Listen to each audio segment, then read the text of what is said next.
Salut à tous, bienvenue sur la chaîne Oulamichi Japon, c'est Shabi pour vous servir aujourd'hui et nous sommes sur le podcast Parlons Japon et surtout parlons d'actualité et parlons du YouTube Japon, de tout ce qui se tourne autour du Japon dans les semaines qui ont pu passer dernièrement.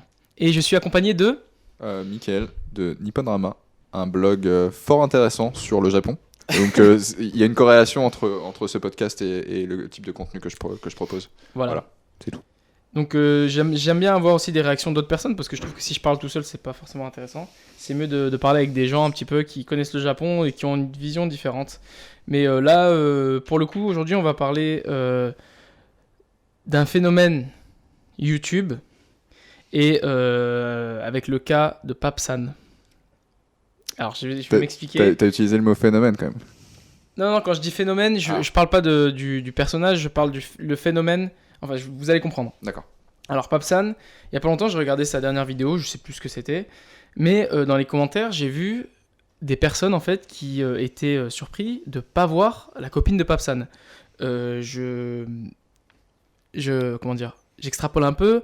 Il y avait aussi le même type de réaction avec Kevin de Japon en noir et blanc, où les gens disaient mais comment ça se fait qu'on voit plus ta meuf, qu'est-ce qui se passe, tu l'as quittée, etc. Ça va pas et tout.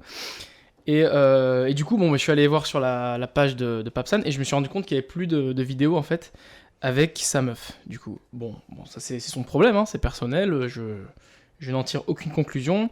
Voilà, peut-être que ça lui, comment dire, sa meuf n'avait plus envie d'être sur la toile, ce qui se comprend parfaitement. Et peut-être qu'il a voulu supprimer ça pour ça. Mais du moins c'est pas le sujet de la question. C'est pas le sujet de la vidéo. En fait, je veux juste parler un petit peu de cette mode de se montrer avec une copine sur sa chaîne. Et en fait, je veux parler des dangers, en fait. Ouais. Du danger de montrer sa vie privée. En fait, je pense que le problème de YouTube, c'est que YouTube, c'est très personnel. C'est-à-dire que tu as une chaîne YouTube qui est associée à une personne en général, et les gens, ils veulent te connaître, et les gens, ils sont avides de ta vie privée, ils veulent savoir ce qui se passe dans ta vie privée. Alors, dit comme ça, on dirait des morbacs. Et malheureusement, ça marche, en fait. Le truc, c'est que ça marche, et je comprends qu'il y ait des youtubeurs qui soient tentés de dire « Ouais, regardez ma meuf japonaise, etc. » Même moi, j'ai été tenté à certains moments, et aujourd'hui, je suis bien content de ne pas l'avoir fait, parce que je suis plus avec la meuf. Donc, qu'est-ce que t'aurais fait de tout ce contenu ? T'aurais dû le censurer ou quoi ? Enfin, c'est ça. Je sais pas ce que j'en aurais fait, mais le problème, c'est que si tu sors avec une autre fille après, la fille, elle a peut-être pas envie de voir des vidéos de toi avec ton ex, quoi. C'est vrai. Tu vois ? Donc je pense que le problème c'est ça, c'est où est la limite. Et du coup je m'adresse à toi, qu'est-ce que tu penses de ça ? Est-ce que tu penses qu'il faut le faire ou pas ? Il faut s'afficher avec sa meuf ou pas ? En vrai, je pense ça dépend vraiment de plein de choses. Ça dépend vraiment de est-ce que c'est utile déjà ? Ouais. Et ensuite, est-ce que c'est sérieux entre ta meuf ou pas ? Et ce que je veux dire par sérieux, c'est souvent on se dit ouais c'est sérieux. Ouais. On est ensemble depuis tant d'années, tant de mois, je sais pas quoi. Moi, ce que je veux dire, c'est par exemple un mec comme Tev de Ici Japon. Ouais. Il fait des vidéos avec sa femme. Il est marié, ouais. Il est marié. Ils ont des enfants. On va dire que le risque ouais. que ça tourne mal. Putain, on dirait un clickbait. Le risque que ça tourne mal, il est assez limité, quoi. Non, mais c'est vrai. C'est vrai, alors que par exemple, ouais, je sais pas, si je me souviens bien, si on prend un autre youtubeur qui est quand même assez proche de Tev, Louis-San, si je me souviens bien, il y a des vidéos où il présente sa copine. Mais pas trop encore, pas beaucoup. Pas trop, mais elles sont là. Ouais. C'est un peu plus risqué déjà. Plus touchy. C'est plus risqué. Après moi je connais, on connaît pas la relation de Kevin San avec sa copine, de Pape bien San sûr, avec bien sûr. sa copine. C'est leur vie privée, totalement. Louis San, ça fait beaucoup de San, putain, arrêtez avec les San les gars. Arrêtez. De Louis San avec sa copine, de Manu Sama avec son copain. Qui n'est pas moi, je tiens à préciser. On voit beaucoup avec moi dans les vidéos, mais voilà. Il y a beaucoup de théories quand même. Et puis même, je pensais à un truc aussi, c'est que la dernière fois, j'ai vu une vidéo de Louis-san avec une japonaise, je me rappelle plus de son nom, mais je me suis dit, à un moment, j'ai pensé que c'était sa meuf, et après, je me suis rendu compte que c'était pas sa meuf. Mais ils ont une certaine complicité dans la vidéo. Et donc, je me suis dit, est-ce que ça aussi, ça peut pas créer des problèmes, tu vois ? Alors, tu parles de quelle vidéo? Parce qu'en fait, Est-ce que les Japonais qui détestent les Français ou un truc comme ça, je crois que c'était. Ah oui, mais c'est pas une youtubeuse, cette... Ouais, c'est une youtubeuse, dame ouais. Du coup, c'est une collab, tu vois. Je pense, ouais. Mais enfin, bref, ouais. Non, mais après, on va pas commencer à... on va pas commencer à... Là, on commence à créer des dramas alors qu'il n'y a pas de drama. Daoud. Tonton Marcel. Il y a zéro drama, là.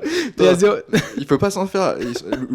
Je pense que Louis San est quelqu'un de très sérieux avec sa copine. Arrête. Il n'y a pas de drama, Okay. Non, mais il y a zéro drama. Attends, mais putain, ça craint. Non, mais sérieusement...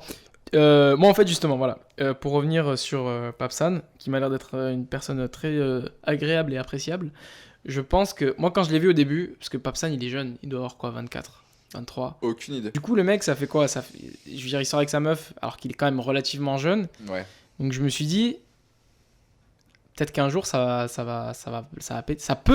ne pas marcher. En plus c'est un Français, c'est une Coréenne, on sait à quel point les couples internationaux, ça peut vriller à tout moment, tu vois. T'as la distance, t'as la culture, t'as plein de choses. Plein de choses qui font que c'est plus difficile d'avoir une meuf qui n'est pas de ta nationalité. En vérité, pour lui... Bon, après, c'est peut-être pas vrai pour toutes les vidéos, mais je t'avouerai que j'ai pas regardé toutes les vidéos de Papsan. Ouais.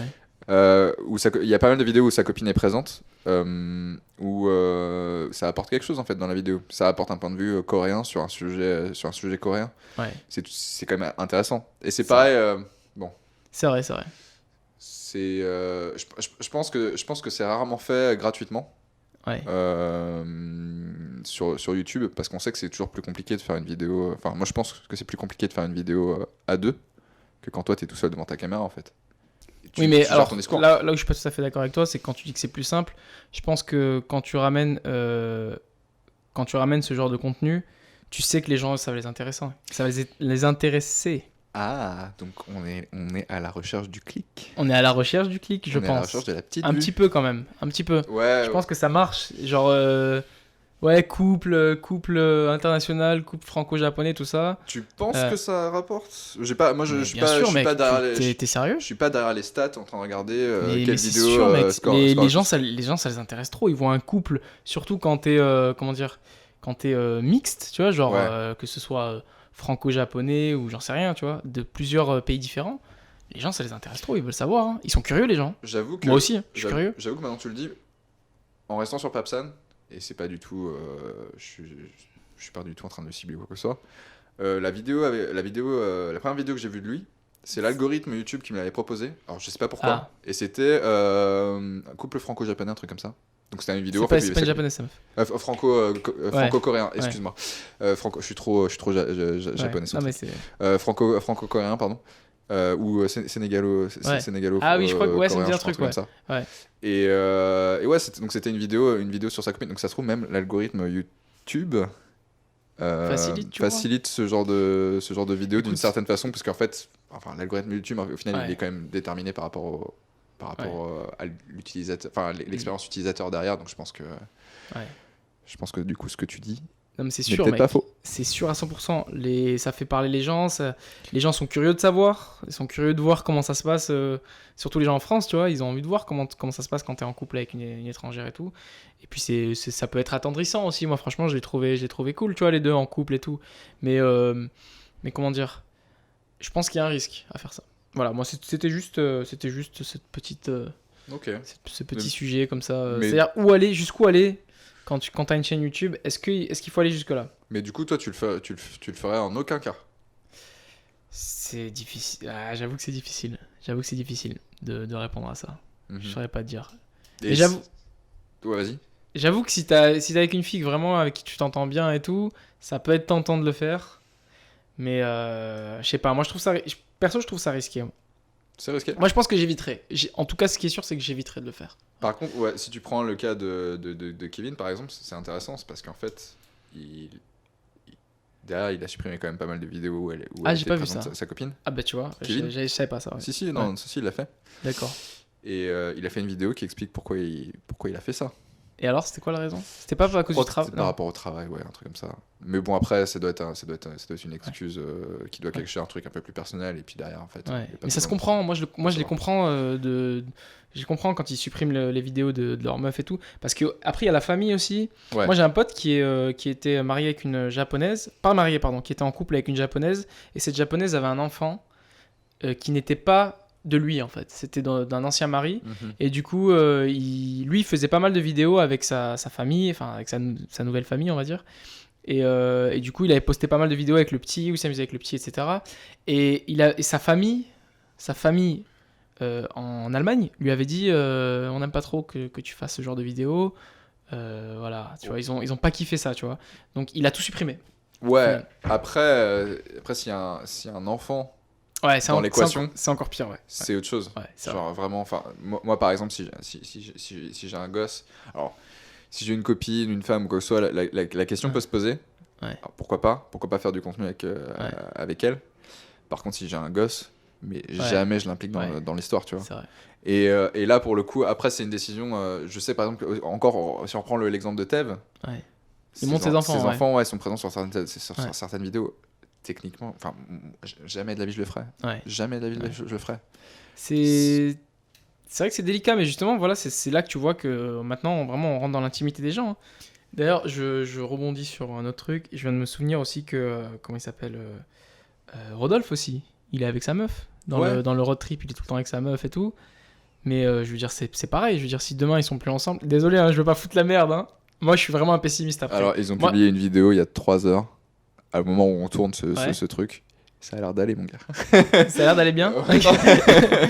Et d'ailleurs, je crois que dans un live, il s'embrouillait en plus un peu. Ah bon? Genre, je sais plus, il lui disait ouais, tu sais pas conduire et tout, t'as rien à faire et tout. C'est bon signe, Ouais, c'est vrai que c'est bon signe. Ouais. Mais non, mais ce que je veux dire, c'est que voilà, bon, moi je suis pessimiste et tout, mais c'est pas le problème. Mais je veux dire, imagine, demain ils sont plus ensemble, le mec il sort avec une nouvelle meuf, ça veut dire que sa nouvelle meuf, elle va voir tout le détail de leur voyage ensemble. Sur 20 vlogs, tu sais. Genre, c'est ouf, je trouve. C'est compliqué, ouais. Tu vois ce que je veux dire? Tu fais quoi à ce moment-là? Genre, t'es obligé de la garder, en fait, la meuf. En fait, c'est une décision qui est prise à 3. Voire même à 4. Comment ça? Je comprends pas ce que tu dis. En fait, au final, t'as 2 personnes qui sont sur les vlogs. Ouais. Donc, t'as Rodolphe et sa copine Georgette. Ouais.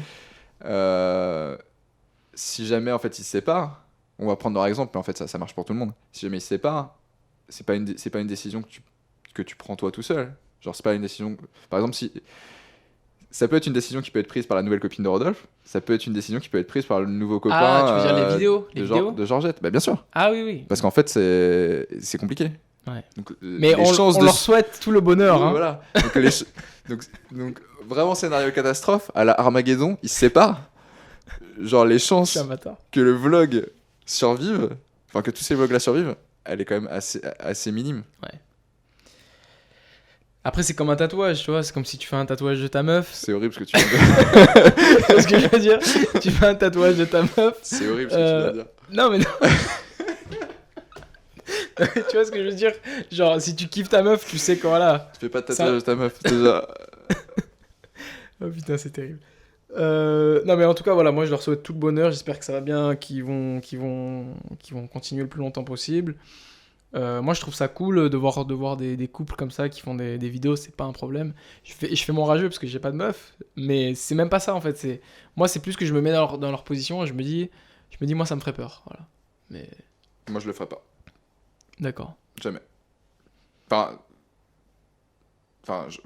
tout cas pas si c'est vraiment genre sûr au point où en fait t'es au niveau mariage quoi. Ouais. T'es au niveau mariage et t'as déjà des gosses quoi. Mais tiens, c'est Zoé Vidéo aussi qui montre son mari très souvent dans ses vidéos. Je l'ai jamais vu. Alors, par contre, quand les quelques vidéos que j'ai vues d'elle, elle est sympa. Elle en parle tout le temps. Ouais. Enfin, elle en parle souvent. Mais ils font même des vidéos ensemble. Et elle a même fait une vidéo où elle explique que c'était son plan cul au début. Bon, elle explique Mais d'ailleurs, moi, j'aime beaucoup cette youtubeuse parce qu'elle est très ouverte sur ce qu'elle dit. Elle est très, comment dire, elle est très spontanée. Et franchement, même quand elle t'explique qu'au début c'était son plan cul, ça passe. Parce qu'elle est tellement sympa et tu vois que c'est pas une fille qui se prend la tête, que ça passe. Mais, désolé, mais je trouve que quand même, là ça va trop dans la vie privée. Moi, perso, j'en parlerai pas de ça. Je dirais pas, ouais, ma meuf, je l'ai rencontrée. C'était un plan cul au début, quoi.